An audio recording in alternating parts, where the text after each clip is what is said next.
Well, greetings, friends and family, and welcome to the School of Love.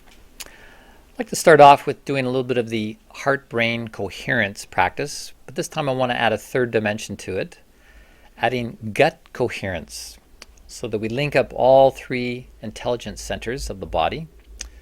So starting with your hands somewhere in the heart area, and the other hand in the belly area, you can now hold in mind an image, a memory, something that takes you to your happy place, a resource state. That thought in mind, bringing up some warm sense of comfort, contentment in your feeling realm, and also feeling relaxed in the gut.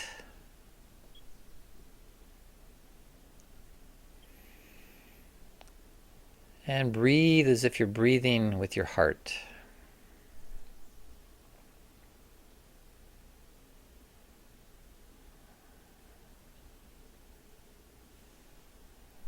And just allowing this to grow as a body sensation.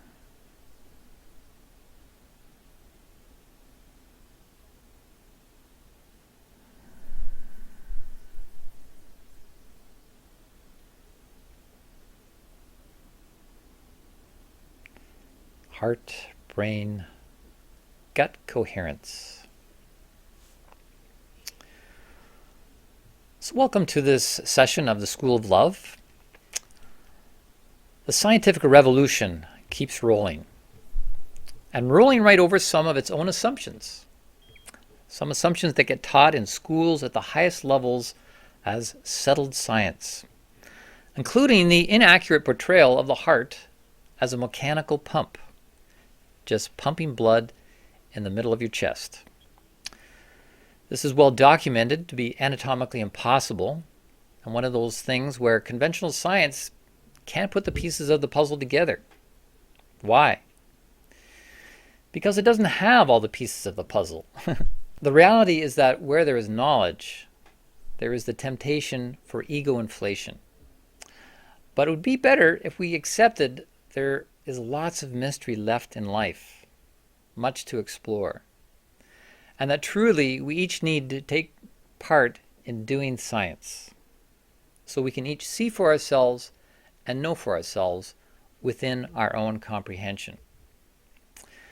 We don't have to call ourselves a scientist, and we don't have to have all the technology.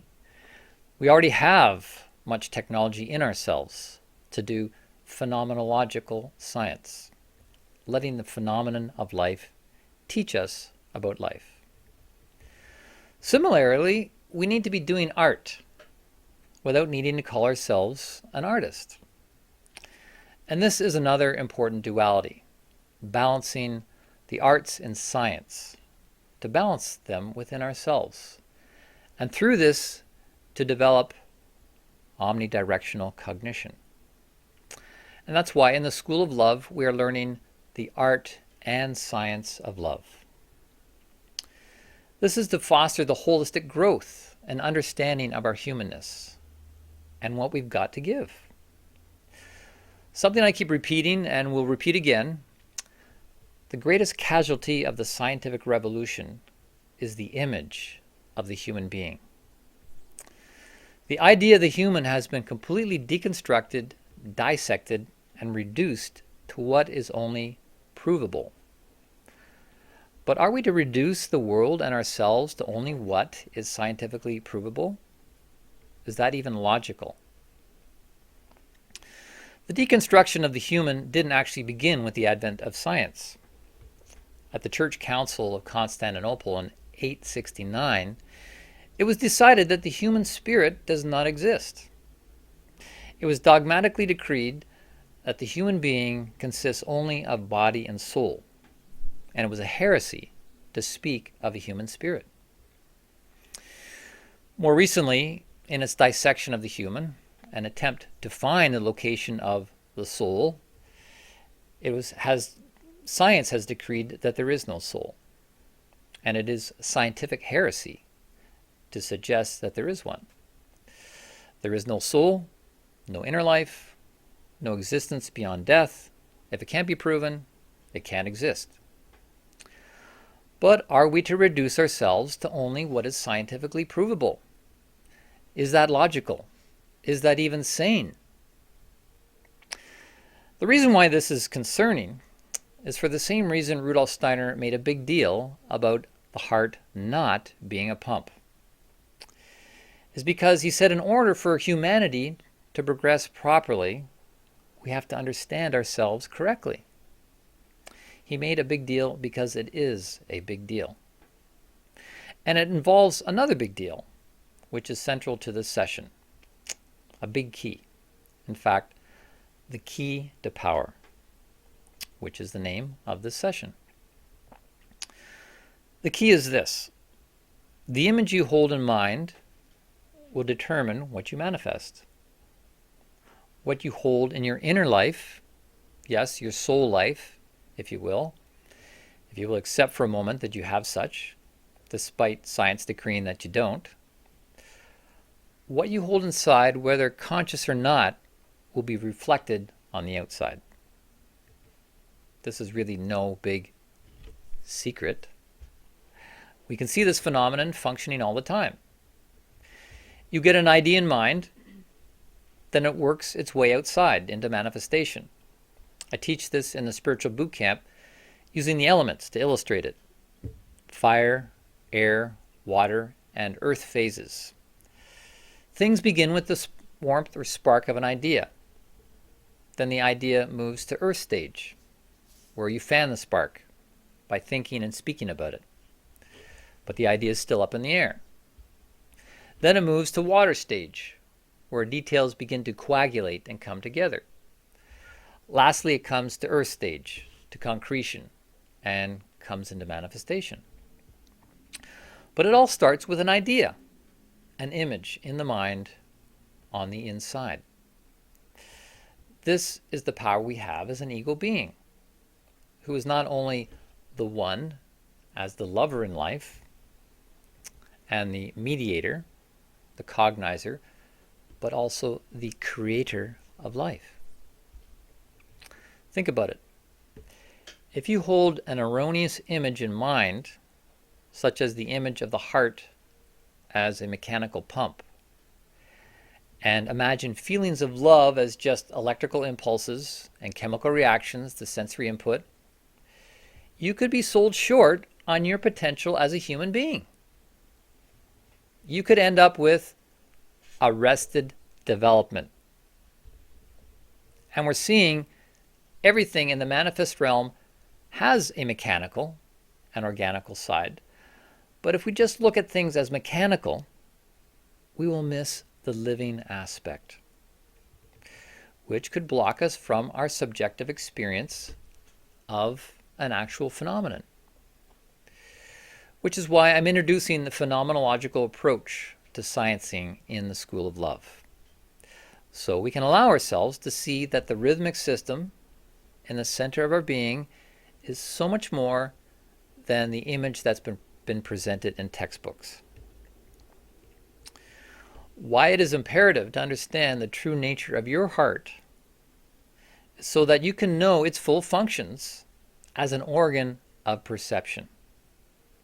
And have this understanding before embarking into the oceanic power of love. Because the heart can be seriously damaged if not properly prepared, which could bring about impairment, debilitation, and arrested development. But when this incredible organ of organs is worked with in accordance to the phenomenon that it is, an expanding, contracting connection point to the expanding, contracting universe, you can experience your heart as a center in what is infinite and eternal, a center of centers. And your heart in its own right, the center of the universe. It's that big. And this is not being said to appeal to either your egoism or your egotism, but rather as something for you to investigate yourself as you pursue the art and science of love. which honors both the objective facts and the subjective experience, which is what phenomenological science seeks to do. I'll repeat what I said before. The greatest casualty of the scientific revolution is the image of the human being. So we have a job in putting together the pieces of the puzzle to put together a picture of the human being that is whole and accurate, so we can manifest in our lives the whole holiness of what we are. It reminds me of a nursery rhyme I grew up with, and many of you did too, I'm sure. Humpty Dumpty. Humpty Dumpty sat on the wall. Humpty Dumpty had a great fall. All the king's horses and all the king's men couldn't put Humpty together again. No? When I worked as a Waldorf school teacher, I enjoyed sharing stories and rhymes with the children, and I also enjoyed reflecting on what deeper meaning they might contain. On the previous session, we concluded with how eggs and seeds are two of the greatest marvels that the universe creates, and how, out of our conscious free will, we can ask the creative forces of the universe for the seed of love to impregnate us as an ego being, which is somewhat egg-like, and so I like to call it the ego, the way one of my teachers did. How's your ego? When our ego asks to receive the seed of love, as we did in the previous session, we accepted the impregnation of the universe into the earth. And we are fertilized with the seed power of the universe. And as offspring of the universe, we then have the power to be guided by the moral compass of love from the peripheral power of the universe on the outside.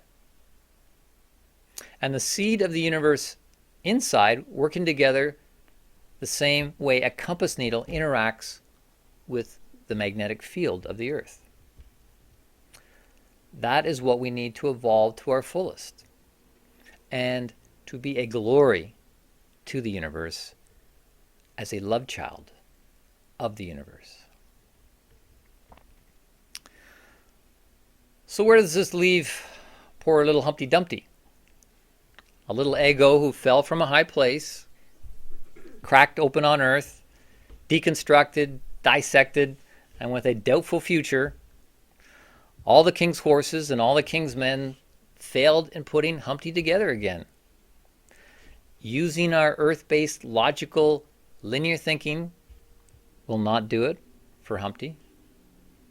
Neither will the more serpentine lateral thinking accomplish this task on its own for Humpty. But using our omnidirectional comprehension will.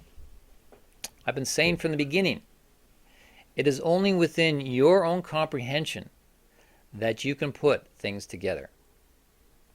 You have to do it for yourself. Even with my presenting this material, that's only 50%. You being active with it is the other 50%. Then you have 100% potential of putting Humpty Dumpty together again. And this is all pointing to the purpose of the School of Love. For the seed of love to enter the human ego, to crack it open here on earth, break beyond the shell, and let the goods out, to go to work, to self-create and edify yourself in a way that is self-determined. Which brings us back to the topic of death. How you dying? How you dying, everybody? This is a key question for eggs and seeds. How you dying? There needs to be a death of one stage of their existence in order to live into the next stage. There's a gospel passage where Jesus speaks of this. Truly I tell you, unless a kernel of wheat falls to the ground and dies, it remains only as a single seed. But if it dies, it grows and produces many more seeds. Those who hold on to their life will lose it. Those who let go of their life in this world will keep it for eternity. This is a deep mystery and needs to be interpreted correctly. If we hold on to the way we are, just as a seed or an egg or an ego, which are essentially the same thing, seeds and egos, something full of potential, but are oblivious to what awaits, the inner life awaiting to arise, we may feel safe staying the way we are, sitting high up on an egotistical wall, but in fact we are in danger of arrested development. We need to come down off the high wall and, hate to say it, get cracking. Sorry. Get to the earth, get cracked open, an egoic death, so you can be all that the seed is destined to be. So in accepting the seed of love, we have dekomide it, the Greek word meaning receive it subjectively into ourselves. But in order to lambano it, receive it into manifestation, there needs to be a death, as Jesus pointed out. A kernel of wheat needs to fall to the ground and die in order for the life in the seed to come forth. A seed needs to die to its seedness in order to become a seedling. We need to stop holding on to what has been holding us, which is a shell of existence. And we need to take hold of what is inside. So the idea of egoic death or egoic death now becomes a matter of practice. So the seed of love sown in us can live in us. Otherwise, we may never truly live. I want to look again at a biblical text I referenced before. But before I do that, let me speak a moment about the use of biblical texts. The use of biblical texts are ultimately not necessary, because as we develop omnidirectional cognition, we find the information is all there anyways to access through our own cognitive capacities, higher cognitive capacities. Then the written inspirational texts are exactly that, just inspirational. They become another thing we have to inspire our omnidirectional comprehension. When it comes to death, the Bible has a lot to say, especially considering the narrative of the text around the figure of Christ is one of dying or being cracked open in one form and being reborn in another, a higher form. Putting to aside whether this biblical narrative was literal or figurative, we can simply look at what is said about death and dying. And the verse we read before from the epistles spoke of making ourselves living sacrifices. I beseech you that you present your body a living sacrifice. It's not speaking about a literal death, but about a living death. In other words, go through a living death, an egoic death, where you can then establish something of spirit in matter, rather than sacrificing matter to spirit, as was the case in the Old Testament animal sacrifices, sacrificing matter to spirit.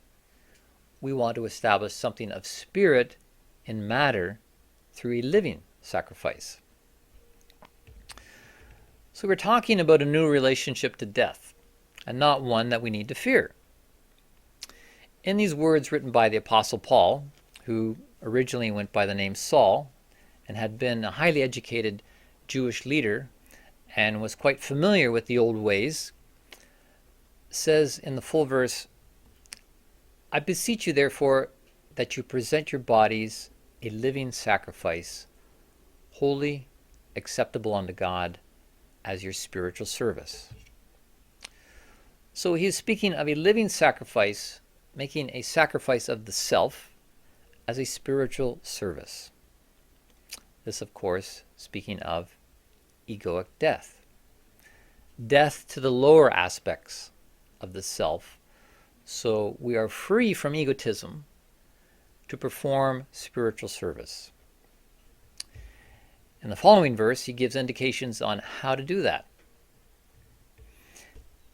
"And be not conformed to this world, but be transformed by the renewing of your mind, that you may establish what is the good and acceptable, perfect will of God."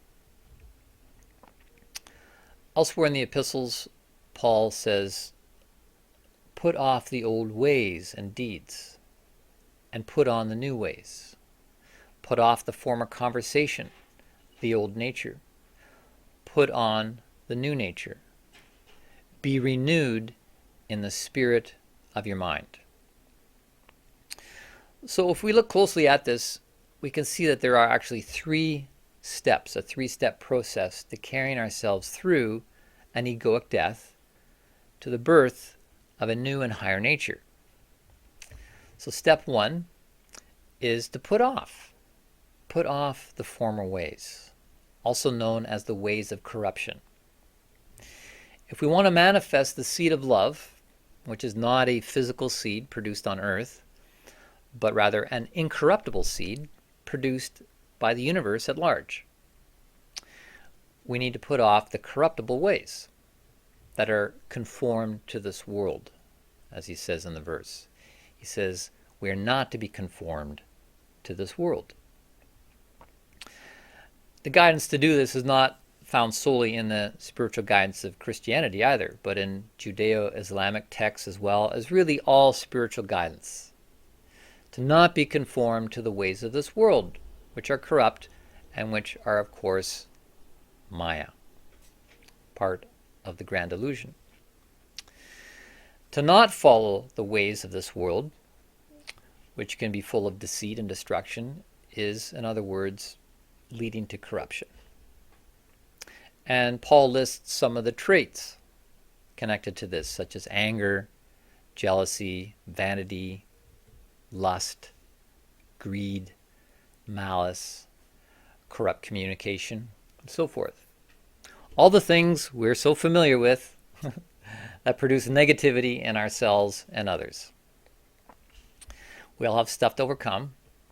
I used to have a lot of anger. I was an angry young man. I was very idealistic and hated the way things were in the world. I hated it. I hated the world, and I wished for malice and bad things to happen. I actually wished for that because I felt the world needed to wake up, and I saw that pain was often the great awakener.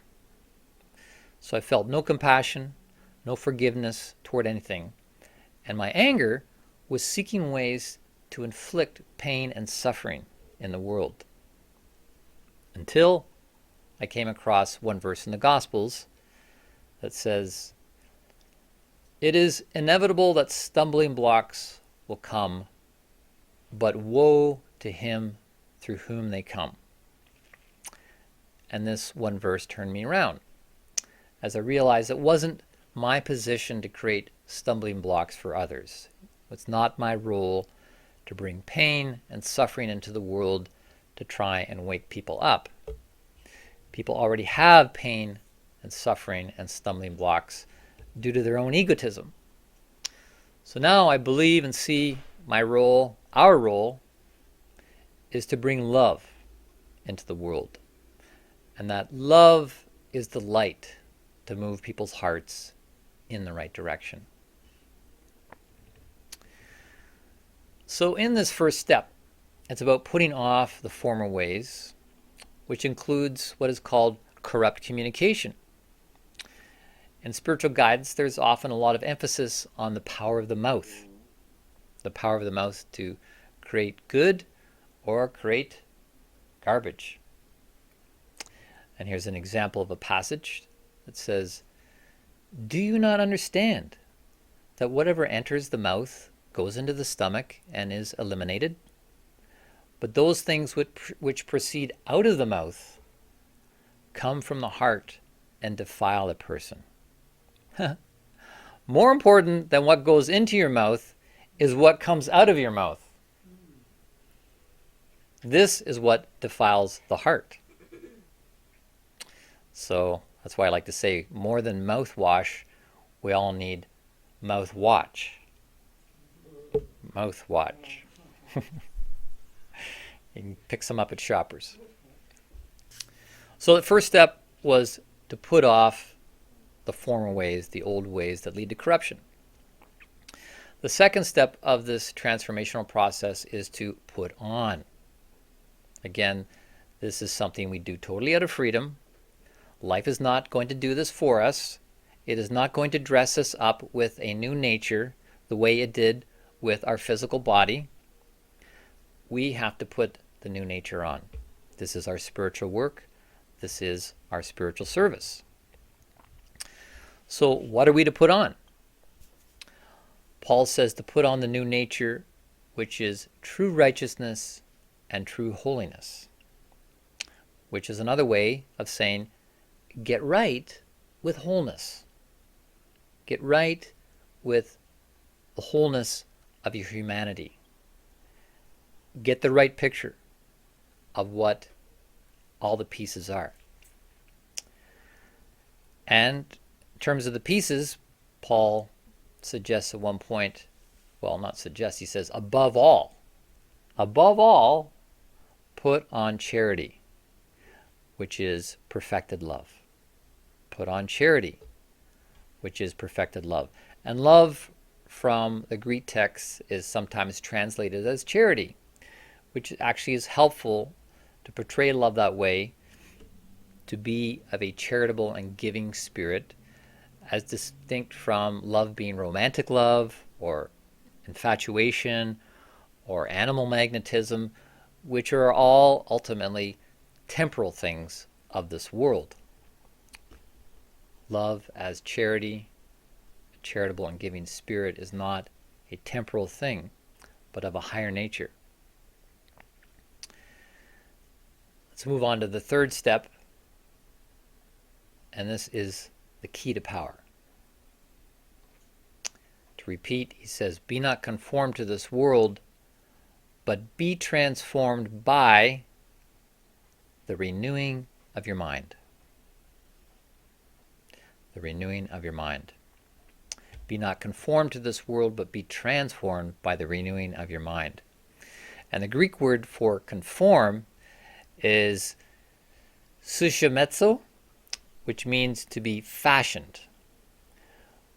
He says we should not fashion ourselves according to the ways of the world, but rather be transformed, which is the Greek word metamorpho. And this is where we get the word metamorphosis, metamorpho, which is used in reference to biological processes such as the metamorphosis of a caterpillar to a butterfly. What more amazing thing than that as a metaphor of metamorphosis for the human being in being transformed by the renewing of our mind. It's a metamorphosis from one state of being to a completely different state. And one can see other examples in nature, such as the transformation of a seed into a fully bloomed plant, or the metamorphosis of an egg into a chicken. So this transformation is also referred to as a transfiguration, which is a helpful word, transfiguration. When a transfiguration takes place, the figure of it transforms into a new figure. The image of it changes. And so for our transfiguration to take place, we need to get a new figure in mind. We need to hold a new image in the mind's eye, which will then manifest outwardly in our lives. To do this really requires understanding and using the creative powers of the mind to their ultimate intended use, which is to say, we are really hardwired to use the mind to manifest the future, to create the future. So now we're looking less at the science of love and more at the art of love in creation, creating ourselves, creating our future. Which means we can work more from the lateral, emotive powers of the mind, or the heart intelligence, and not predominantly with our linear, brain-based logical side. It's helpful to look at the similarities of how the mind works to a camera, the older types of camera that use film. If we open the mind much the same way we open the aperture of a camera and expose the film to an image, then that image is what develops on the film. Similarly, when we hold an image and focus our mind on what we want to manifest, exposing our mind to the image as long as necessary, holding the aperture open, this is what will develop in our lives. This is our power as an ego being. And the Greek word for mind is nous, which is referring to the organ of mental perception, in contrast to the Greek word phronema, which refers to the actual thoughts and images held in the mind. So there is a distinction between the thoughts we hold in the mind and the mind itself. And similar to a camera, which sometimes sits on a tripod, three-legged stand, our mind can sit on our threefold capacities: our thinking capacity, our feeling capacity, and our will capacity. All three of these are needed in renewing the thoughts of our mind and ultimately the transfiguration of our entire being. And of course, it is important to remember this is all to be done out of free will. We can choose to dedicate the powers of our minds to do this work of transformation, or not. So to summarize these three steps in renewing our mind, the key to power, the key to unlocking the power within and lambanoing it out. The first is to put off the old, which is like a seed casting off its seedness, or casting off the shell of eggness, to not be conformed to this world, so the life inside is set free to be. Secondly, to put on the new ways. Putting on the new nature is to put new thoughts and images in the mind. This is what is going to feed the seed of love and lead to thoughts, feelings, and actions that come from love itself. The third step is to be transfigured as a result of renewing the mind, having a new figure, a new image, vision in mind that we're focusing on. This will complete the steps from egoic death, or being a living sacrifice, to renewing of the mind, which is the key to power, which will be, in a word, transforming. This is all very plant-like in the process, you may have noticed. We're talking about establishing an inner environment in our inner life, in our soul life, if you will, the environment of your mind, where the seed of love can grow and flourish. And when we expose our minds to the light of the sun, instead of saturating ourselves with the news of the world and looking at yourself in the mirror of the world, which could be very disfiguring rather than transfiguring, then the seed of love will grow. And we will grow along with it. We will grow along with its power. And it's really important to grow in the right light, because there are lights in the world that are false lights, fool's gold, and things of Maya that would deceive, distract, discourage, and ultimately destroy your efforts to live fully. Just the same way the elements in the world challenge things growing in the garden. And not everything survives when the rains and winds blow.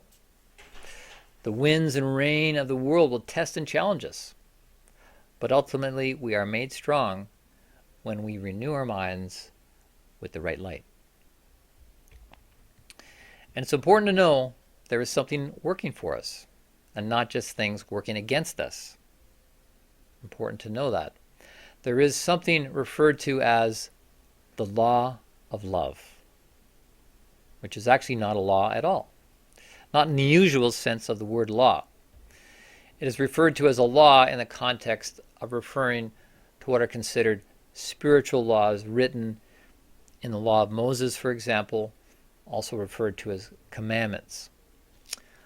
But in the paradigm presented in the epistles of the New Testament, it is not about the letter of the law, but rather the spirit of the law.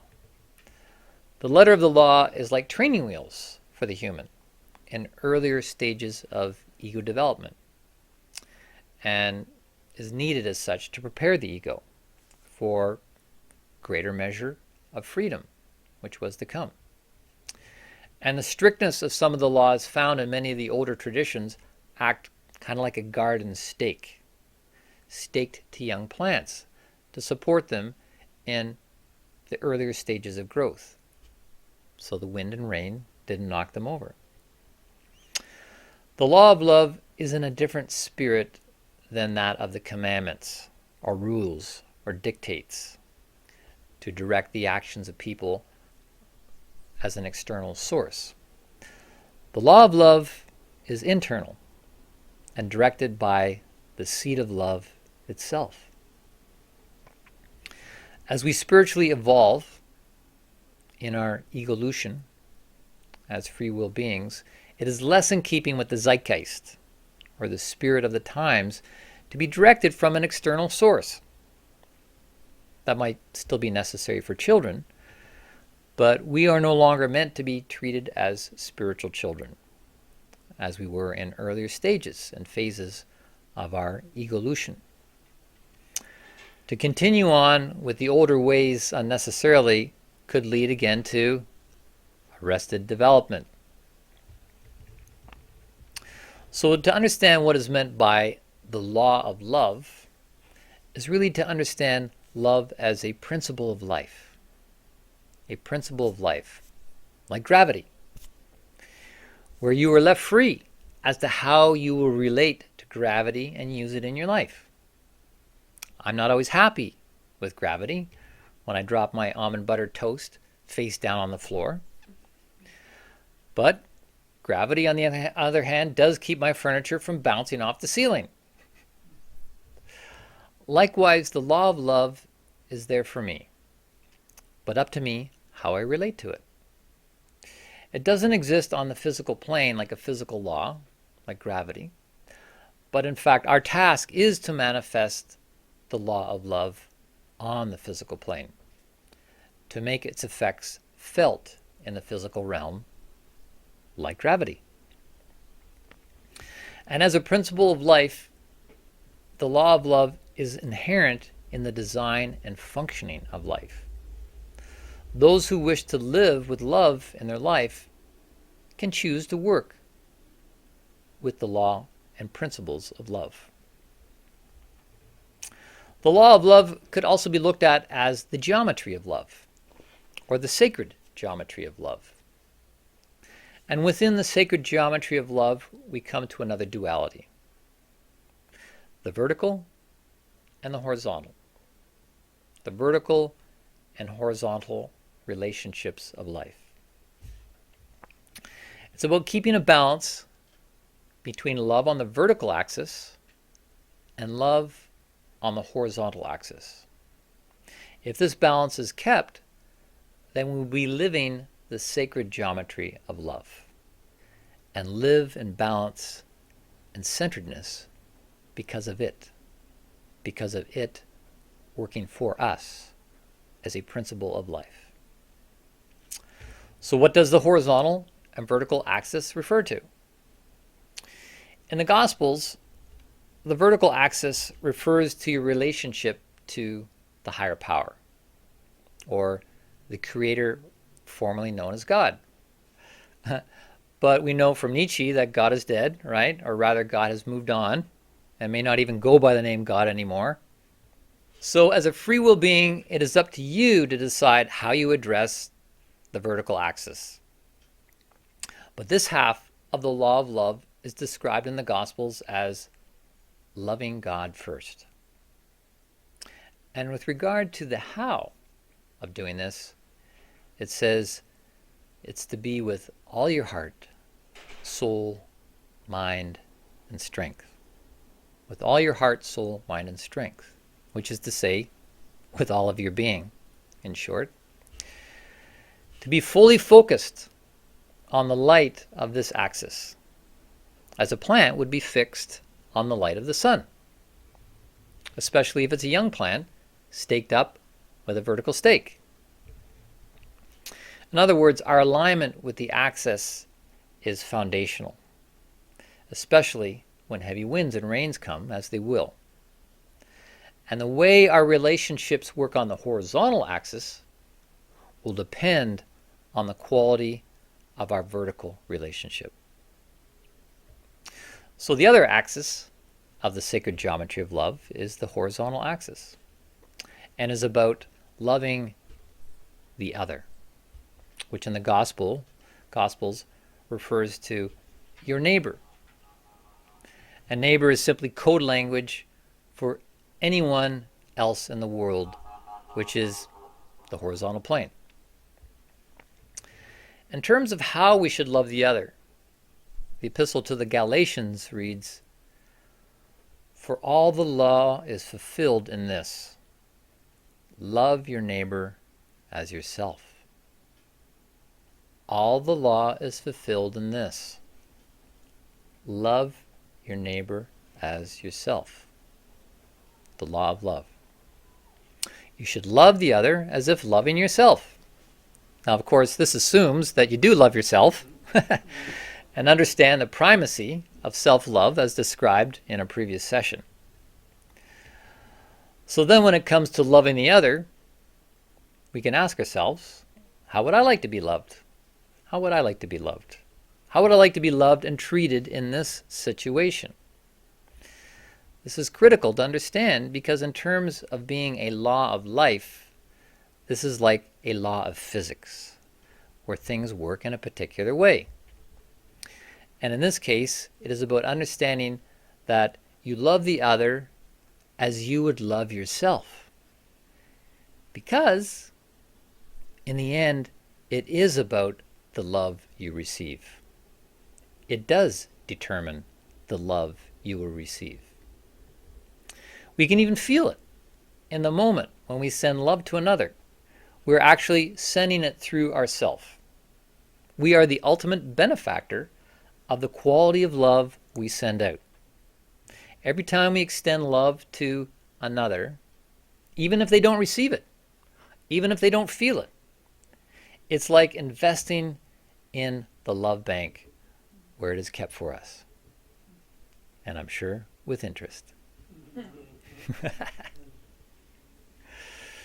Now, this should not necessarily be the incentive to love, and it's not necessarily egotistical for us to love, knowing this is how the law of love works. And in older spiritual traditions, this idea is tied to what is referred to as the law of karma, which is sometimes painted in a negative light, but is really the mechanism to putting us in the driver's seat of our life. What you put out is multiplied back to you. Similarly, the Gospels teach that what you sow is what you reap. When you think of it, why would anyone not want to sow love if they knew that is exactly what will be multiplied back to them? Good question. Well, I've got a couple of good answers for that. Firstly, freedom, right? Our freedom of will. Always respecting our freedom of will. Which is why the law of love is not a commandment written in stone with punishment if you don't do it, as in the older traditions. It's better when you have freedom to choose to do it. And artistic freedom at that. We want artistic freedom and license in how to express love. Because here we're learning the art and science of love. The other reason a person may choose to not love is good old egotism. The ego is both the bearer and blocker of love, which is why heart disease is not the #1 killer on the planet, as is medically stated. The #1 killer is egotism. You got it. It's what's coming out of your mouth, not what's going into your mouth, that causes heart disease. And ironically, our mouth can cause heart disease and others as well. The ego is blocked and blind to how choosing love can be healing for all. One more quote from the epistles. Love works no ill to their neighbor. Therefore, love is the fulfilling of the law. So simple, but not necessarily easy as ego beings. So, to be clear, to love your neighbor does not mean you have to like your neighbor. Whew. That's good news. And this is a big confusion around love, assuming we have to like someone in order to love them. But liking is not the same as loving. People use this word love. They say, I love that dress. What they really mean is that they like it as opposed to not liking it. Or they'll say, I hate that hat. But do they really mean they hate the hat? They hate the hat? No, it just doesn't appeal to their sense of taste. They dislike the hat. It's confusing partly because we use this word love in a lot of different ways. So when it comes to loving people, surely there will be people we don't like, for whatever reason. Something about them doesn't appeal to your sense of taste. Or maybe you don't like the way they smell. It turns you off. Or maybe they're a puffed up, egotistical know-it-all.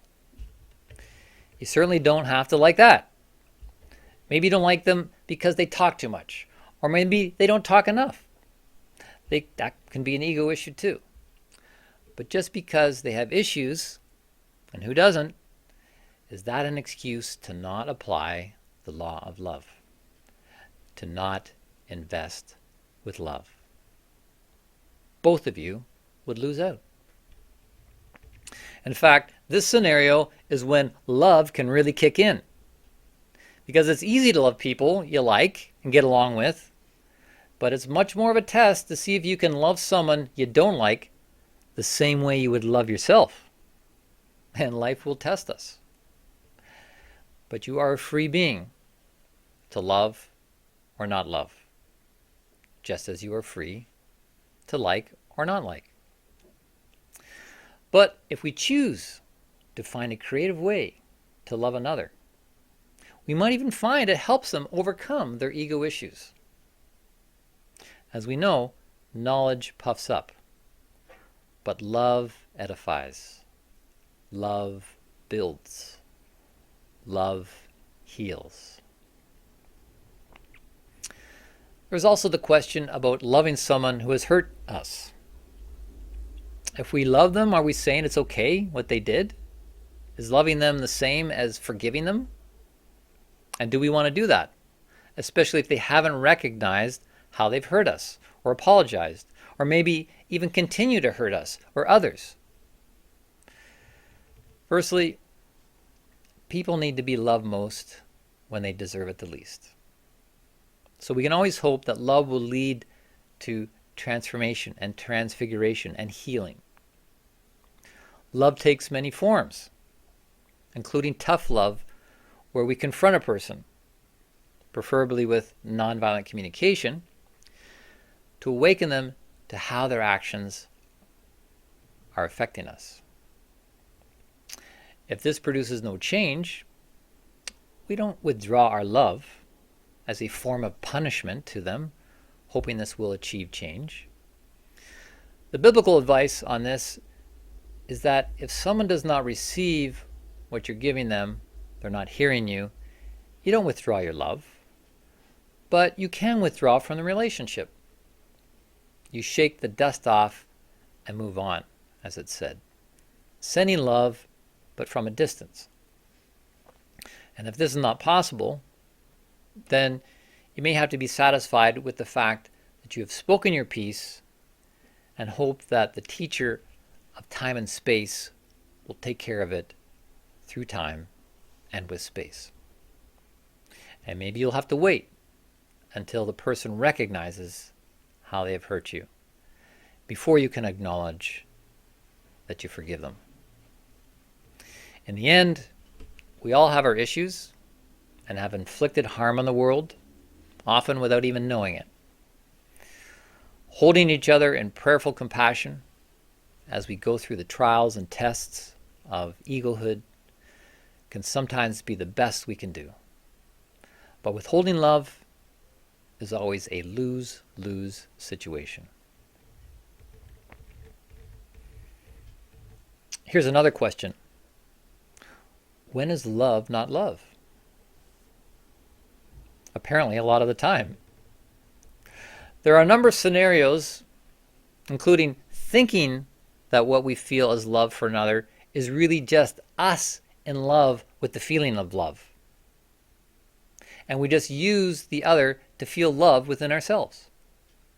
We use the other person to give leverage to our love feelings, or what I call leverage. Rudolf Steiner explains, quote, "The love a person believes they feel toward another is for the most part nothing but self-love.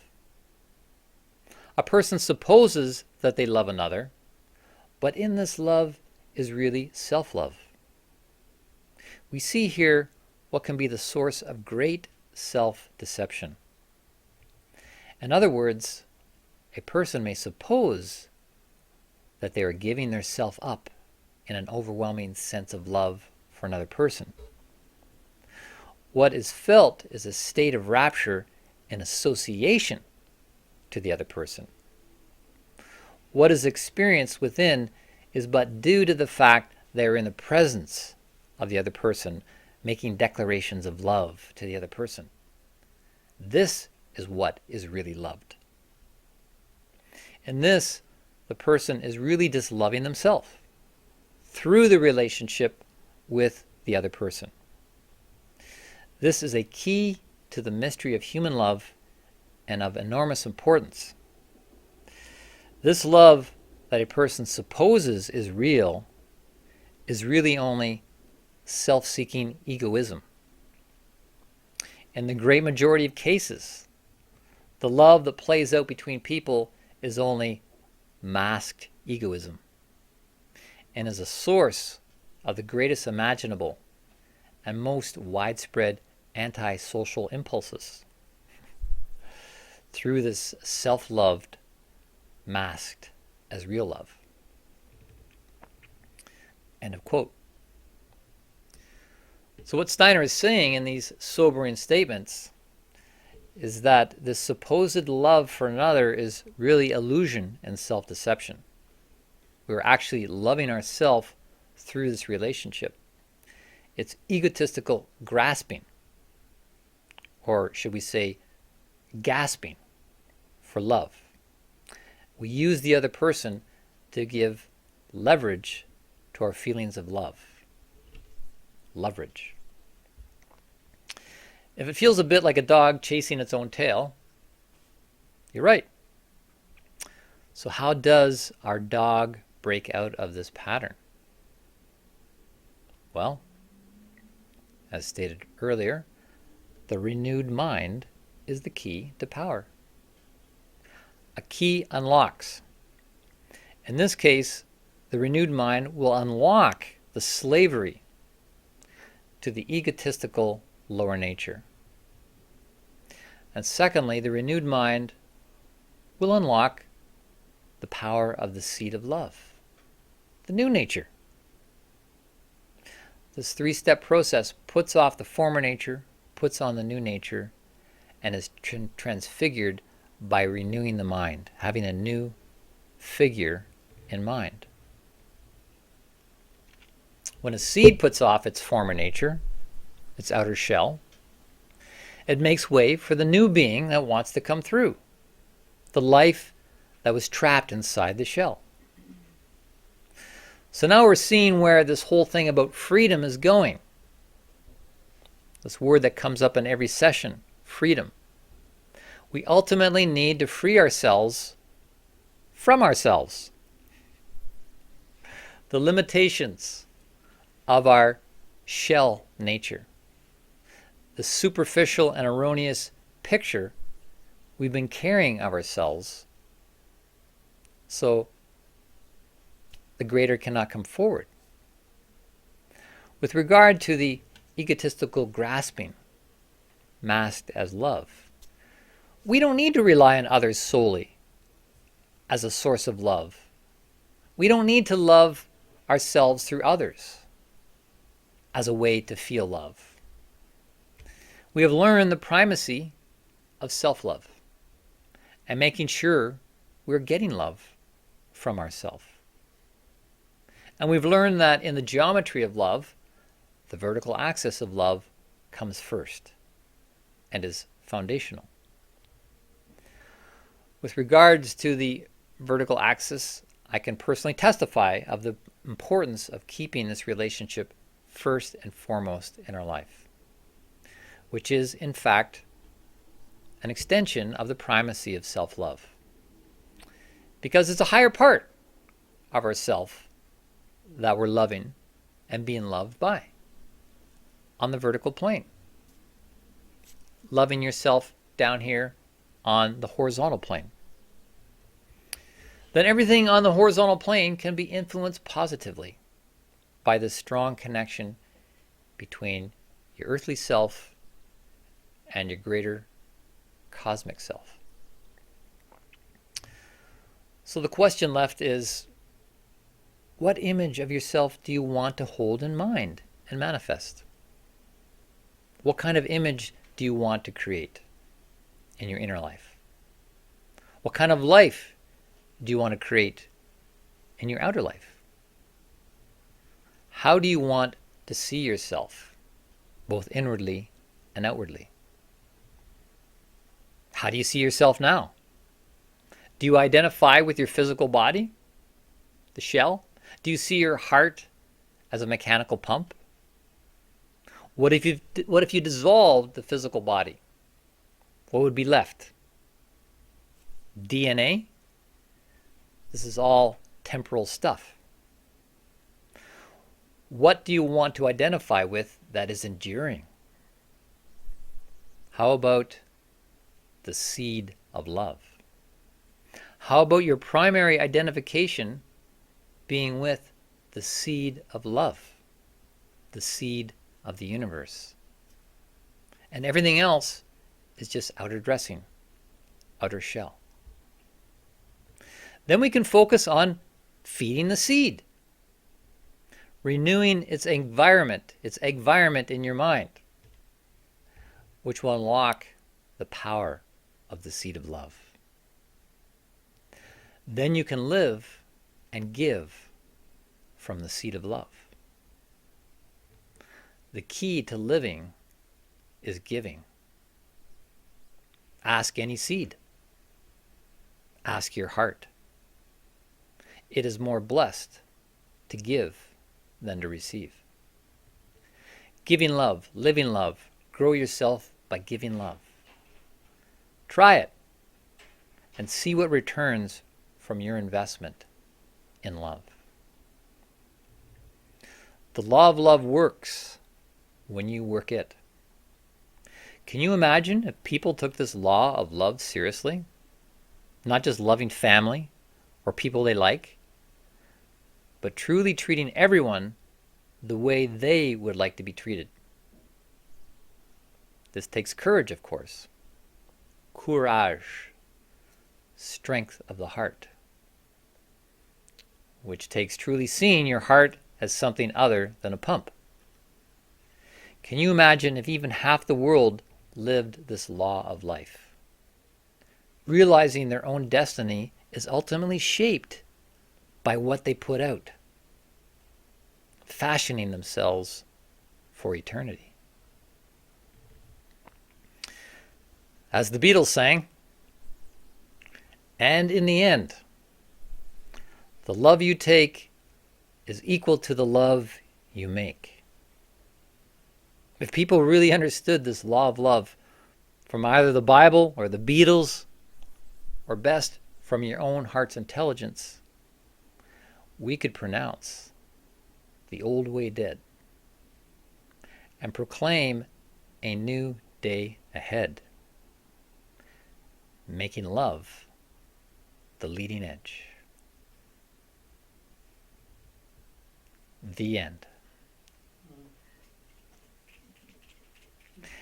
And for your edification and enjoyment, during the break, I will play a couple of songs, starting with The End by the Beatles.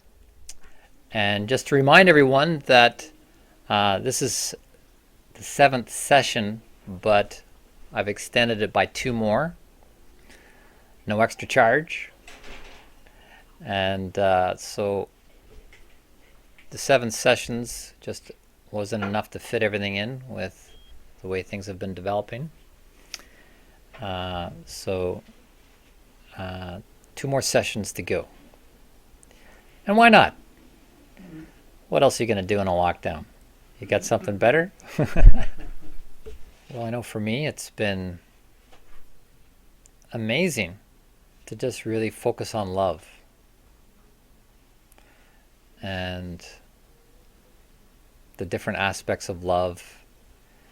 But in particular, this vertical axis. I don't know if that brings any questions up for people about a relationship with a higher power. And what kind of figure, what kind of image to hold in mind regarding that. It's not a popular cocktail party conversation. Talking about, hey, how's your relationship on the vertical axis going? I mean, for me, it's been a way of life since my 20s when I did my own spiritual warrior training, 4-year full-time training down in the States. And since then, really, developing it on my own, which we all have to do. We sometimes get exposed to religious influences, maybe brought up a certain way, maybe it's turned us off. Maybe we look around and we go, boy, I wouldn't want to be living spiritually that way or that way or that way. That's great. Because as an ego being, it is really something very, very unique to us, very intimate to us, very inward. As I've been saying, the outer forms, the external laws and directions given in earlier times when the ego was younger, ways to support it, ways to direct it, have fallen away to a certain extent, which is great because it's giving us freedom to stand or fall on our own. We don't necessarily have that stake of a staked plant to hold us up when the winds and rains come, as they will. And I know for myself, I have fallen many times. But the thing between an average athlete of the spirit and a champion athlete of the spirit with the heart of a champion is that you get up one more time, then you've fallen. And making it a practice, that it's really part of this process of egoic death, when we realize that,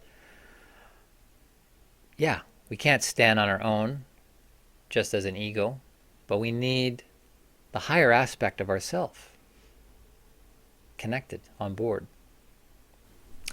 I wish I could get God in the Zoom room and comments from God what it looks like from top down on the axis. Let's play with that idea. Bunch of free will ego beings, the saying, trying to herd cats, just like with catitude. Want to do what they want to do when they want to do it. Don't tell me what to do. And this is a block. This is a block actually to our freedom. This is a block to our freedom, thinking that we're free by just doing what we want when we want. But how do we know what's driving the bus? What are the impulses that you're following until you've gone through this 3-step process of putting off the old ways, the lower impulses of, the lower nature, which has brought us this far in our evolution, but aren't sufficient to carry us forward in our evolution now as we really try to become free ego beings, or freegos. If we think just doing what you want, when you want, the way you want is necessarily freedom, when we're not connecting on the vertical axis to a higher inspiration, a higher guidance, then we might just be fooling ourselves. And particularly when we get into the ocean of love and start following whatever impulse you're following, trying to feel love, because we all want to feel love. We want to feel loved. It can get extremely dangerous, because we're vulnerable then. We're not necessarily having our eyes open to what's going on in the Maya matrix of things.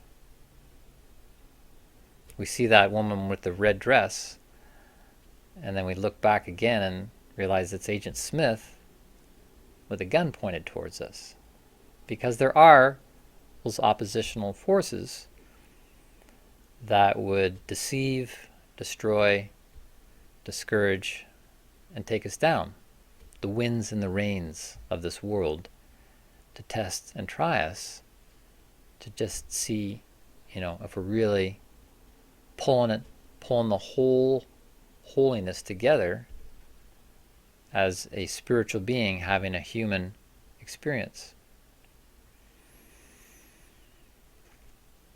So you could say this vertical axis in a way is really connecting more to our spiritual beingness and balancing out with our earthly nature. I don't want anyone to think that we're talking about cutting yourself off from your earthly nature or your earthly impulses. But we're wanting to have that higher connection, so those impulses are functioning, you could say, on board, rather than being pulled down into really what's known as base behavior or corrupt ways that will really lead to our own corruption and destruction. Things that aren't based on the law of love, where we act in a way that we love the other, the neighbor, as much as the way we would love ourselves. I mean, that blows my mind. Like, wrap your mind around that. Like, loving somebody as well as you would love yourself. That's going to take some living sacrifice. And I don't know if that word sacrifice is a bit charged for people. I know it's sometimes a heavy word, but that's the word that's used in the Bible, in the King James Version. And it's the concept that counts. It's really the concept of not being driven just by egotism, but by the law of love, so that you're doing spiritual service. Tonight to repeat the seed of love invocation. Don't know if anybody had a chance to do that over the week, but this is really central. And maybe you're just not seeing how big this is. And that I'm not just blowing bubbles out my neck when I say that you as an ego being can receive the seed of the universe in you. A seed is the greatest thing that the universe can create. Potential for life and power. A seed. We see that on earth. It's in nature. Nature, the gospel of nature, teaches us this. And I was going to look up that verse from the epistles about how the manifest realm reveals to us the hidden things of spirit. Spiritual principles are revealed through the manifest realm, including the highest things of God. And we see the greatest thing on earth is a seed. The potential to become a fully bloomed being that we see in the plant world. And we see that in the animal world. And we see that in the human world. And we're talking about what's going on in the spiritual world now. As a spiritual seed, an incorruptible seed that the universe offers to us, to our freedom of will to accept and to be impregnated by it into our ego being, making us offspring of the universe and partakers in a higher nature. We've evolved so far, we can see in nature the work that has gone before to create, as I said in a previous session called the cosmos of love, the 4 different phases that have gone before, starting with that original warmth. And then in the second phase, the processes of life. We're talking seed power, birth, life, reproduction, and death. And then in the third phase, the cosmos of wisdom, as Rudolf Steiner calls it, the development of intelligence and wisdom into the fabric of the manifest realm, bringing us to this point in phase 4, where we've got a body, we've got a mind, we've got intelligence, we've got awakening consciousness to this I am an ego being, and then freedom. Freedom. And we have the freedom to accept the seed of the next nature, which will lead us into the phase to come, which I have not made reference to, but there's more to come in the evolutionary, involutionary journey. So the seed that the universe now is prepared to impregnate humans with out of free will gives us the nature of the universe within us. And having that nature in us is like a compass needle. The compass needle is moved by the entire field. It's connected to the entire field, the fabric of the field, the magnetic field of the earth guides the movement of that compass needle. Likewise, the seed of the universe, the seed of love within us, has access to the entire wisdom of the universe, the entire field of the universe, making our center a veritable center of the universe, which I'll talk about more in the next session, called the Universal Human.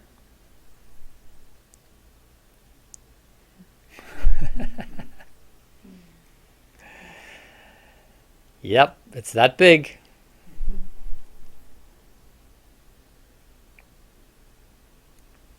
So then I will read the Seed of Love invocation again. I know this is big and this is a lot to take in, and this is why I'm so appreciative of the fact that you're here and that we're taking the time to go through this. Because in my teaching I've referred to these things in snippets here and there, but it's never been satisfactory enough for me. But now it feels like, okay, with this situation on Earth, the pandemic and whatnot, this window opened for me to take these pieces and put them all together under one umbrella as the School of Love. All the big pieces I've been gestating within my own eggshell being for 40 years. And now the honor and privilege to share it with my fellow human beings.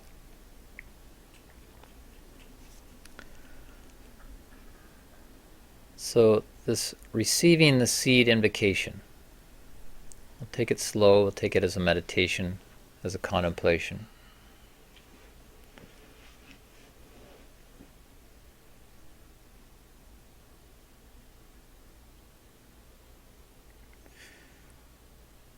With the greatest of humility, the greatest of humility,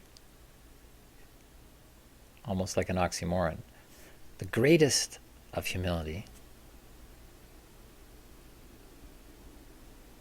I ask to receive the greatest seed of life, the seed of love.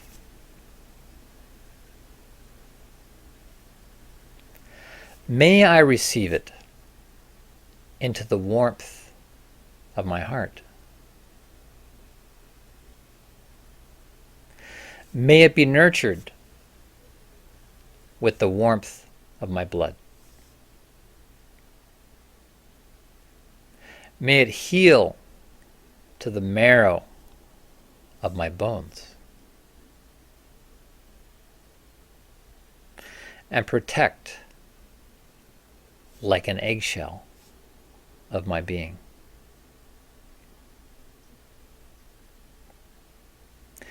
May I grow it. May I grow it in the light of my dawning consciousness. Our consciousness is just dawning. Morning light. May I hold the seed of love with the highest respect.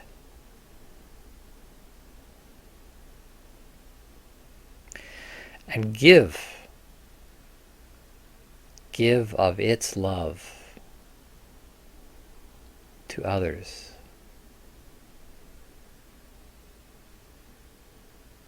as I would like to be loved.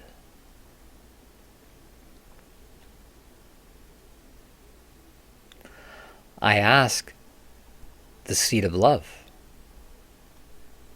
to guide me as a bearer of love.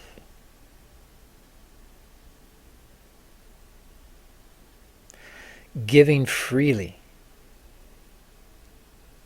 what I have been freely given.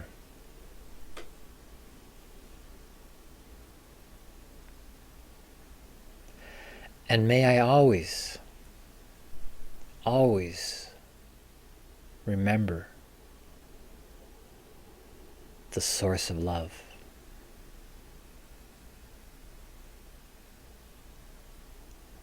The source of life.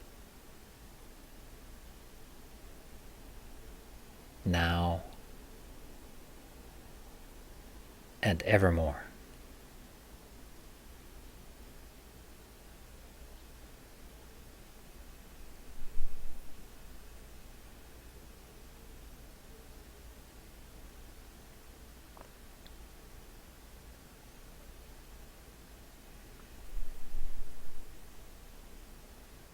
Okay, I do see some messages here. It's always good to check the chat and see what's being asked. So to be clear, the point was to love yourself rather than love someone else in order to feel the love feeling. Loving someone else is Maya. So loving someone else is like giving yourself up, giving up on yourself, or rather seeking love through someone else. Great question.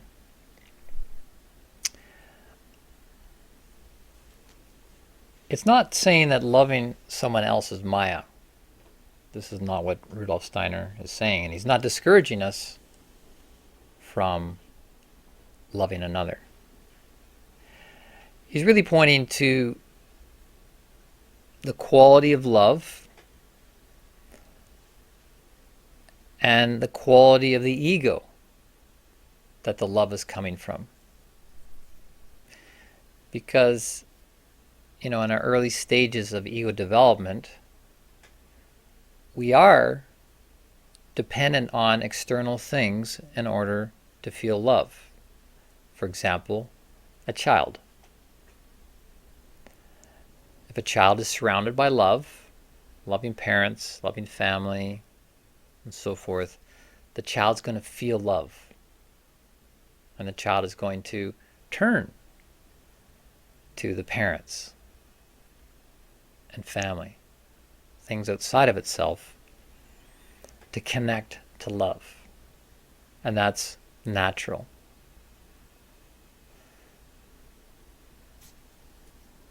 We give love to feel love. We give love to receive love, so we feel love. And that should not change. The flow of love on the horizontal. But love is more than a feeling. I covered this earlier on about we can feel love, but love in the threefold nature of our being, which is thinking, feeling, and will, we can also make choices in the thinking realm about love. Has nothing to do with feeling. It's making a decision to say, I am going to do this thing to love this person. And we may not even feel like doing it. So there's a bit of a sacrifice there to choose to do something as an act of love, not because I want to feel love, but because they need that. I'm doing something to fulfill the other's need, the neighbor's need. It's a choice in the mind.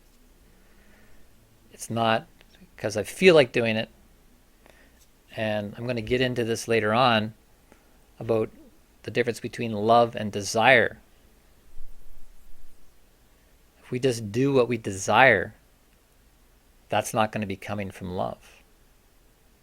Sometimes we have to choose to do things that we don't really desire to do. as an act of love. And that points to the other part of our threefoldness, action. That we take action, we do deeds to serve the other as a living sacrifice. And this idea of sacrifice, it's really, when understood correctly, it's really a high thing. In the older traditions where they made animal sacrifices, it was like to take one of your best animals and present it as a burnt offering to your God. You took your best and you gave it to the best. You made a sacrifice. And that proved to the God your sincerity, your earnestness. You're willing to sacrifice your best for the God. So, in today's paradigm, we're not killing animals and so forth. We are presenting ourselves as a living sacrifice. So, at times we sacrifice our desire, our wishes, our wants that may be coming from a lower part of our being, impulses like I want a girlfriend, or I want sex, or I want whatever. I want is not the same thing as saying, hey, how can I serve you?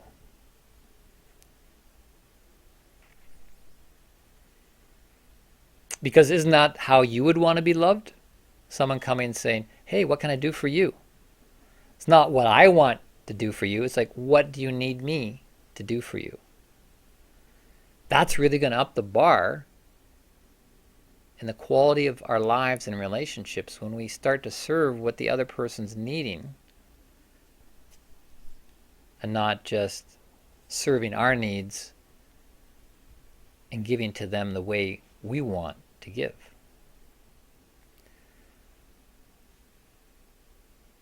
So in relationship, it really is going to depend on how we've evolved our ego. Which, of course, as I said, the quality of the horizontal relationship is going to depend on the quality of your vertical relationship with your higher self. How strongly connected are you? How inspired are you? And I'll eventually get talking about genius. And when we really work with renewing our mind and getting a new figure in mind, and we start tapping into the wider resources of the universe and not just our own little eggshell existence, we're going to tap into the genius of the universe. The genie of the universe, the source of all inspiration. And we don't need religious texts. We don't need things written down for us. Our omnidirectional cognition can tap in to the field of wisdom anytime, any way, any day, and get exactly tailor-made guidance to be able to serve on the horizontal. And boom, your love is not going to be masked egoism or egotism. He was talking about egoism. Steiner was using the word egoism, which I haven't used much, but I did explain it back in the session on the background check on the ego, where egoism is just a sense of being self-centered, which isn't necessarily negative. A child is naturally self-centered. It's a survival thing.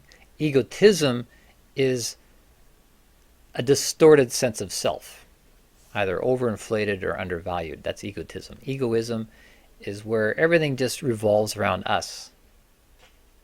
I love because I want to feel loved. I want to feel it. That's egoism. Yeah, the connotation around service can be negative and be a sense of demeaning, but as with a lot of things, we need to redeem these words and the concept, the purity of the concept. Even words like love and ego and freedom in the School of Love here, we've been trying to redeem these words and clean them up and look at them in a clear light So I would like to go into this thing of service more at some point. I'm looking at doing a second series of the School of Love called Love in Action.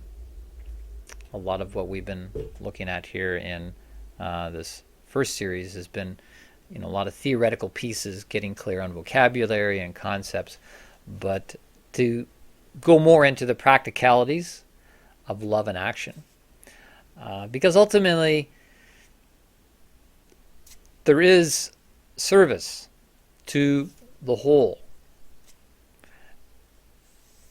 Moving beyond self-serving, which we know doesn't necessarily make you happy, might make you feel free, to be self-serving. Just do what you want, when you want, how you want. But ultimately, our true sense of satisfaction, spiritual satisfaction, is going to be through everybody serving everybody. But another point you made there to get clear on is that it's not through humiliation that we overcome our egotism. That's in some ways old school, and that has been a way to keep the ego down. We don't want to keep the ego down now. We're at a stage in evolution where the ego needs to rise up in the right way.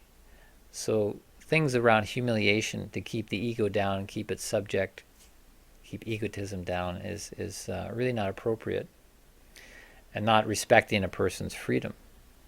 So we're at a tough stage in evolution because it'd be great if we were all on the same page, humble and serving the other. Things would happen. We'd see tremendous harmony of action in the world. But because we're kind of betwixt and between, and the ego is not fully evolved, it's not fully living its egohood and what its true freedom is about, there's all this negotiation. People aren't really ready to fully commit to service of what we can call the one body, which I'll get into next session. People aren't willing to commit. Yes. I think maybe I expressed it not as good as he expressed himself, because what you're hearing is a paraphrased version. But what he said was not to use humiliation to overcome egotism.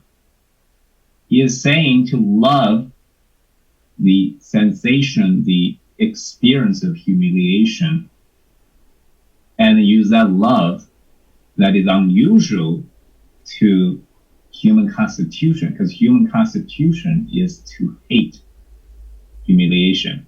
But he kind of turned around his own constitution in that moment. And to him, that was love. That was not using some kind of old school, be humble dogma to overcoming sins. But yeah, like I'm always just paraphrasing something really more sophisticated than myself. But I don't want to get the impression that he's saying something he's not. So please excuse me on that. Well, I think it boils down to the same thing. He found a way to overcome himself. And this is it. This is the task of the day, is to free ourselves from ourselves. Finding the way through these 3 steps of putting off the old, putting on the new, and being transfigured with a new image, a new figure in mind. Done totally out of free will and done as a creative process, the highest creative process. So exciting to know that we can fashion ourselves working with the raw material of this world. Love Assignment Session 7, the key to power. Number 1, what are the negative traits holding you back that you need to put off? It's basically the first step of the 3-step process. What are the negative traits holding you back that you need to put off? Put off of yourself. Second love assignment, What are the positive traits you need to put on?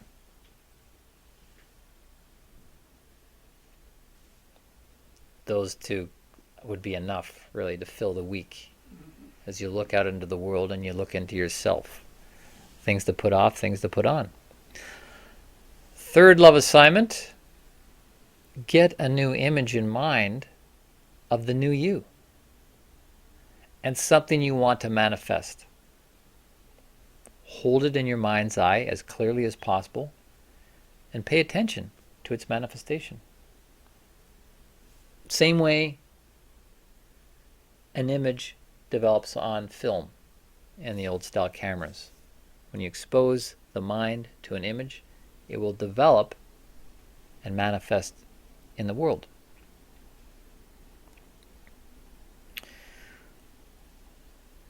Number 4, is there a relationship in your life you think is love, but is really a masked form of egoism? It's self-serving.